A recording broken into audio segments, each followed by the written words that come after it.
आकाशवाणी कलकाता स्थानीय संबाद पढ़ছি शुभ्रा चक्रवर्ती। ओबीसी संरक्षण निये राज्ये चला जटिलतार अवसानेर पथ खुलल। विधानसभाय आज अंतर्वर्ती तालिका संक्रांत रिपोर्ट पेश करें मुख्यमंत्री ममता बनर्जी। तिनि जानान सुप्रीम कोर्टेर निर्देश मेनेई 140टी श्रेणीके ओबीसी हिसेबे चिह्नित करा हयेछे। आरो 50टी श्रेणीके निये समीक्षा चलছে। आगे राज्ये 17% संरक्षण छिलो, किन्तु हाईकोर्टेर डिविशन बेंचेर निर्देशे 113टी श्रेणी तालिका थेके बाद पड़े। सेई असुविधा दूर करतेई राज्य सरकार सुप्रीम कोर्टे जाय। आदालतेर निर्देशे 3 मासेर সময়সীমার মধ্যে অন্তর্বর্তী তালিকা তৈরি করেছে সরকার। কমিশনের সুপারিশ অনুযায়ী যে 140টি শ্রেণীকে অন্তর্ভুক্ত করা হয়েছে, যার মধ্যে ওবিসি এ শ্রেণীতে রয়েছে 49টি এবং ওবিসি বি তে রয়েছে 91টি। আরো 50টি শ্রেণীকে নিয়ে কমিশনের নেতৃত্বে চলছে বিস্তারিত সমীক্ষা। কমিশন রিপোর্ট জমা দিলেই সরকার ব্যবস্থা নেবে। মুখ্যমন্ত্রী আজ অভিযোগ করেন, ওবিসি তালিকা নিয়ে উদ্দেশ্যপ্রণোদিতভাবে বিভ্রান্তি ছড়ানো হচ্ছে।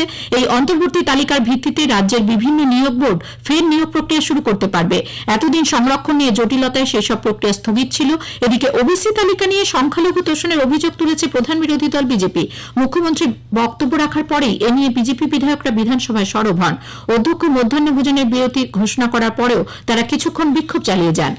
ইউজিসির গাইডলাইন মেনে শীঘ্রই রাজ্যে স্নাতক স্তরে ভর্তি প্রক্রিয়া শুরু হবে বলে শিক্ষামন্ত্রী ব্রাত্য বসু জানিয়েছেন। আজ বিধানসভার প্রশ্নোত্তর পর্বে বিজেপি বিধায়ক বিশ্বনাথ কারক এখনো কেন কলেজে ভর্তি প্রক্রিয়া শুরু হয়নি তা নিয়ে প্রশ্ন তোলেন। ভর্তি প্রক্রিয়ার বিলম্বের অভিযোগ খারিজ করে দিয়ে শিক্ষামন্ত্রী বলেন, গত বছর অনলাইন পোর্টাল চালু হয়েছিল 19শে জুন। এবার শিক্ষাবর্ষ এখনো শুরু না হওয়ায় পোর্টাল চালু হয়নি, তবে যাবতীয় প্রস্তুতি শেষ পর্যায়ে। বিজেপি বিধায়ক বিশ্বনাথ কারকের অন্য একটি প্রশ্নের উত্তরে ব্রাত্য বসু জানান, 2023-24 অর্থ বছরে মোট 4656 জন পড়ুয়াকে স্টুডেন্ট ক্রেডিট কার্ডের মাধ্যমে ঋণ দেওয়া হয়েছে। চলতি অর্থ বছরের 30শে জুন পর্যন্ত দেশের বিভিন্ন প্রান্তে পড়াশোনা করার জন্য 594 জন এবং বিদেশে পড়াশোনার জন্য 40 জন এই ঋণ পেয়েছেন। গত 22 এপ্রিল কাশ্মীরের পেহেলগাঁওয়ে সন্ত্রাসবাদী হামলায় এ রাজ্যের 3 জন সহ মোট 26 জন নিরীহ মানুষের মৃত্যুর ঘটনার পরে ভারতীয় সেনার পাকিস্তানের বিরুদ্ধে ভূমিকার প্রতি শ্রদ্ধা জানিয়ে আজ রাজ্য বিধানসভায় একটি প্রস্তাব আনা হয়েছে। দ্বিতীয়ার্ধে অধিবেশনের শুরুতেই অধ্যক্ষ বিমান বন্দ্যোপাধ্যায় প্রস্তাবটি পাঠ করেন। এরপরে মালদার হবিবপুরের বিজেপি বিধায়ক জুয়েল মুর্মু সাঁওতালি ভাষায় ভারতীয় সেনাকে ধন্যবাদ জানিয়ে তাঁর বক্তব্য রাখেন। পরে মন্ত্রিসভার সদস্য শিক্ষামন্ত্রী ব্রাত্য বসু প্রস্তাবের পক্ষে বক্তব্য রাখেন। এই প্রস্তাবের উপর আজ 2 ঘন্টা আলোচনার কর্মসূচি রয়েছে। কেন্দ্রীয় বিজেপি সরকার 11 বছরে দেশে সুশাসন এনেছে বলে কেন্দ্রীয় বন, পরিবেশ ও জলবায়ু পরিবর্তন দপ্তরের মন্ত্রী ভূপেন্দ্র যাদব জানিয়েছেন। কেন্দ্রীয় মোদী সরকারের 11 বছর পূর্তি উপলক্ষে কলকাতায় আজ এক সাংবাদিক বৈঠকে তিনি বলেন, দেশ ক্রমশ আত্মনির্ভরতার পথে এগিয়ে চলেছে। আগে সন্ত্রাসবাদীরা এদেশে নাশকতা করে চলে যেত, তবে বর্তমানে প্রধানমন্ত্রীর নেতৃত্বে অপারেশন সিন্দুরের মাধ্যমে ভারত সারা বিশ্বকে দেখিয়েছে শত্রুর এলাকায় গিয়ে তাকে ধ্বংস করা। কেন্দ্রীয় মন্ত্রী অভিযোগ করেছেন, মমতা ব্যানার্জির শাসনকালে এ রাজ্যে মহিলাদের উপর অত্যাচার, এসএসসি দুর্নীতি, 26,000 চাকরি বাতিল এবং সবচেয়ে বেশি বেকারত্ব হয়েছে।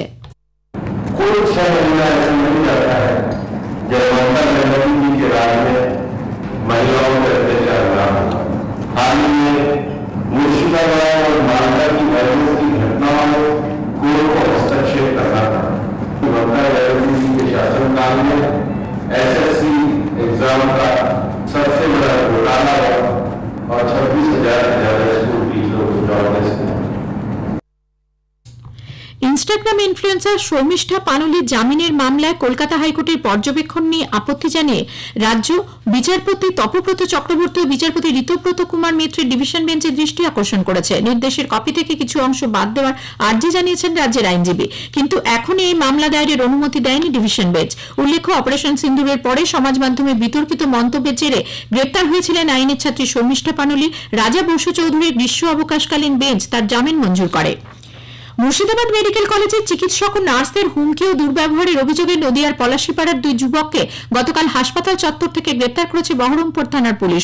ধৃতদের নাম সোহেল রানা এবং শাহজাহান শেখ। জানা গেছে, সেলিম শেখ নামে এক ব্যক্তি বহরমপুরে মুর্শিদাবাদ মেডিকেল কলেজ হাসপাতালে পুরুষ মেডিসিন ওয়ার্ডে ভর্তি ছিলেন। তার ঠিকমতো চিকিৎসা হচ্ছে না বলে অভিযোগ তুলে গতকাল রোগীর 2 আত্মীয় সোহেল ও শাহজাহান চিকিৎসক ও নার্সদের সঙ্গে অশালীন আচরণ করেন।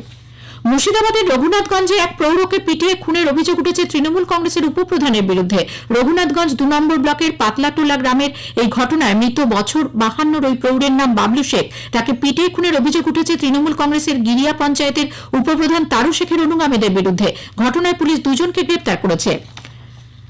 উল্টোডাঙ্গা থানা এলাকায় গতরাতে একটি বাড়ি থেকে 1 কোটি টাকা মূল্যের সোনা ও হীরের গয়না এবং 1 লক্ষ টাকা ডাকাতি হয়েছে। পুলিশ সূত্রে জানা গেছে, উল্টোডাঙ্গা থানা এলাকার বিধাননগর রোডে একটি 5তলা ফ্ল্যাটের দোতলায় রাতে জানলার গ্রিল খুলে ভেতরে ঢুকে এই ডাকাতির ঘটনা ঘটে।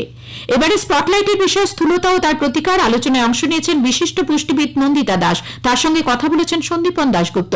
2 পর্বের অনুষ্ঠানটির প্রথম পর্ব প্রচারিত হবে আজ রাত 8:30টায় আকাশবাণীর সঞ্চয়িতা প্রচার তরঙ্গ এবং সোশ্যাল মিডিয়া প্ল্যাটফর্মে। দ্বিতীয় পর্ব শোনা যাবে বৃহস্পতিবার 12 জুন আকাশবাণীর সঞ্চয়িতা প্রচার তরঙ্গ এবং সোশ্যাল মিডিয়া প্ল্যাটফর্মে। স্থানীয় সংবাদ শেষ হলো।